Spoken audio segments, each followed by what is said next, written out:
즉 심폐소생술을 언제 해야 하느냐? 아주 간단합니다. 이 인공호흡은 사람이랑은 완전히 다르기 때문에 이 부분에서 잘 배워두셔야 됩니다. 안녕하세요. 여러분의 반려동물 건강지킴이 한현정 교수입니다. 만약 지금 당장 우리 강아지가 갑자기 쓰러진다면 병원에 가기 전에 우리가 할 수 있는 게 뭐가 있을까요? 바로 심폐소생술입니다. 우리가 흔히 CPCR이라고도 하죠. 이 심폐소생술은 굉장히 당황하시고 겁먹으실 수가 있는데 겁먹으실 필요가 전혀 없습니다. 오늘 영상에서 누구든지 나의 반려견에게, 반려묘에게 쉽게 심폐소생술을 집에서 하실 수 있도록 제가 알려드리겠습니다. 사람처럼 우리 강아지들도 갑자기 숨이 멈추거나 심장마비가 올 수가 있습니다. 예를 들어서 사고가 나거나 아니면 감전, 익사 이러한 경우도 있고 또 심장질환을 이미 갖고 있거나 아니면 마취에 깨면서 마취 부작용이 나타난다든지 이러한 상황들이 굉장히 다양하게 발생하거든요. 이럴 때는 정말 1분 1초가 중요합니다. 병원까지 데려가기 전에 사실은 심폐정지가 발생한 상황에서는 그 전에 아기들이 사망하게 되죠. 그래서 병원까지 우리가 안전하게 이송하고 또 살려서 이송할 수 있도록 보호자분들이 꼭 심폐소생술을 해주셔야 됩니다. 사실 몇 년 전에 저희 강아지도 심장병이 있었거든요. 근데 집에서 심장마비가 왔어요. 그래서 그때 제가 병원에 얘를 데리고 이동하는 40분 동안 혼자 이 심폐소생술을 하면서 강아지를 살려서 병원에 데려갔던 기억이 있습니다. 특히 호흡 상태가 안 좋거나 또 이게 심장이 안 좋은 아이들은 언제든지 심폐정지가 발생할 수 있기 때문에 그런 아이들이랑 같이 생활하시는 가족들은 이 심폐소생술을 잘 배워두시면 저처럼 아주 유용하게 사용할 수 있습니다. 그러면 이 CPCR, 즉 심폐소생술을 언제 해야 하느냐? 아주 간단합니다. 불러도 반응이 없을 때죠. 숨소리도 안 들리고 몸도 안 움직이고 또 지난번에 제가 응급처치편에 말씀드린 것처럼 이 대퇴부 안쪽에 여기죠, 여기. 이 안쪽에 손을 넣어봤는데 맥박이 느껴지지 않는다든지 아니면 이렇게 가슴에 귀를 대봤는데 숨 쉬는 소리나 애기 심장 소리가 원래 이렇게 귀를 대면 들리거든요. 이러한 심장 소리가 들리지 않는다면 바로 심폐소생술을 시작하셔야 됩니다.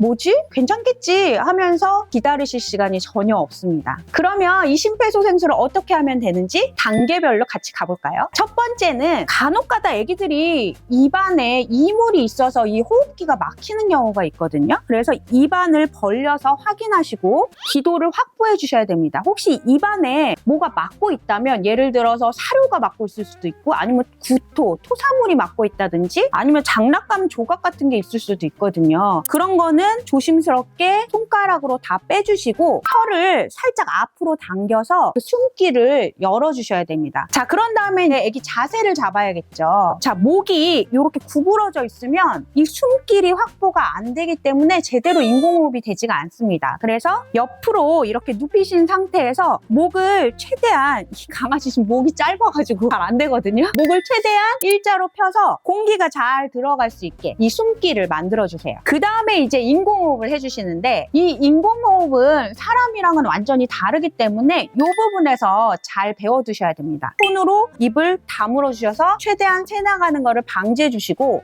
코에다가 입을 대주셔야 돼요. 코에다가 입을 대고 조심스럽게 2번 바람을 불어넣습니다. 그래서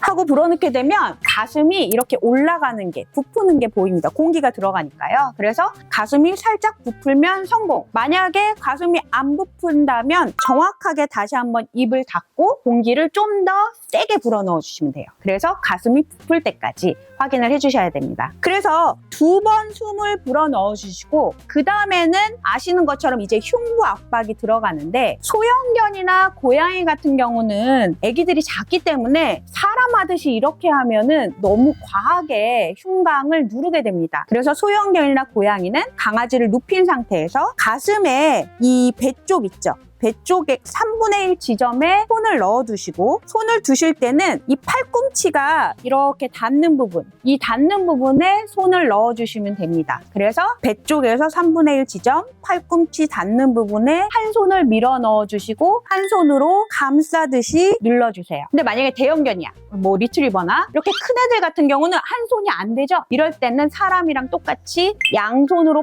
포개가지고 심장을 눌러주시면 됩니다. 이렇게 눌러주실 때는 가슴 깊이의 반 정도가 완전히 눌려져야 돼요. 또 중요한 거는 반대로 이렇게 가슴이 펴질 때, 제가 손을 놓을 때 있잖아요. 이때는 완전히 이 눌렀던 가슴이 완전히 펴져야 심장으로 다시 혈액이 들어오거든요. 혈액이 들어와야 펌프질을 했을 때 퍼져나갈 수가 있죠. 그래서 누르는 것도 중요하고 그 다음에 가슴을 완전히 펴주는 것도 중요합니다. 또 하나는 속도가 매우 중요해요. 속도는 초당 2번 정도, 분당 100에서 120회가 가장 이상적인 압박 속도고요. 그래서 저희가 수의사들을 이 심폐소생술 교육을 할 때는 분당 100에서 120회를 노래에 맞춰서 저희가 항상 훈련을 받습니다. 가장 이상적인 노래가 뭐게요? 아기상어입니다. 저도 아들이 있어서 아기상어를 정말 귀에 지이 박히게 들었거든요. 그래서 그 아기상어의 뚜루루 그 음악이, 그 템포가 가장 정확한 템포입니다. 그래서 처음에는 만약에 너무 내가 빠르다 싶다 하면 어떤 경우에는 음악을 틀어놓는 경우도 있고요. 아니면 속으로 아기상어 노래를 부르면서 그 템포에 맞춰서 하시는 것이 가장 이상적입니다. 5번째는 호흡을 2번 한 다음에는 이 흉부 압박을 30번을 해주셔야 되거든요. 그래서 인공호흡 2번, 흉부 압박 30번 해주시고 계속 2번, 30번. 저희는 이거를 30대 2의 원칙이라고 부르거든요. 그래서 30번, 2번 이거를 계속 반복해 주세요. 하시면서 중간중간 숨이 다시 돌아왔는지 아니면 이렇게 맥박을 느껴보시고 맥박이 다시 느껴지시는지 심장 소리가 들리는지 확인을 꼭 해주셔야 됩니다. 또 확인해야 될 건 아까 말씀드렸던 것처럼 인공호흡할 때 가슴이 잘 부풀어 오르는지, 부풀어 오르지 않으면 이 공기가 안 들어가는 거잖아요. 이것도 꼭 체크해 주시고 또 이거를 혼자 계속 하다 보면 지치거든요. 그렇기 때문에 원래 원칙적으로는 저희가 수의사들 교육할 때는 2분에 한 번씩 교대해 주라고 합니다. 혼자서 계속 하다 보면 지치니까 누가 있으면 꼭 교대하면서 해주세요. 그리고 한 명은 바로 병원에 전화해 주셔야 됩니다. 우리 강아지가 지금 심정지 상태인데 지금 CPR 중이에요. 이렇게 꼭 말씀을 해주셔야 되고, 그러면 병원이 이 환자가 이송될 때까지 미리 준비를 해놓거든요. 이렇게 미리 준비할 수 있도록 해주는 것도 굉장히 중요한 조치입니다. 사실 이런 상황이 안 생기면 제일 좋죠. 근데 만약 혹시라도 생긴다면 망설이지 마시고 바로 대처할 수 있도록 오늘 이 영상 보시면서 꼭 익혀두셨으면 좋겠어요. 연습은 절대 과하지 않습니다. 강아지 심폐소생술은 겁먹으실 거 없습니다. 의학적인 지식이 없어도 당연히 할 수 있어요. 반응을 확인하고 기도를 열어주고 가슴을 꾹꾹 눌러주고 인공호흡까지. 이거 4가지만 제대로 배우시고 기억하시면 되거든요. 우리 아이 생명을 지킬 수 있는 사람은 결국은 우리 가족들, 보호자밖에 없어요. 괜찮겠지 하는 순간은 이미 늦었을 수 있습니다. 오늘 영상 꼭 기억해 주세요.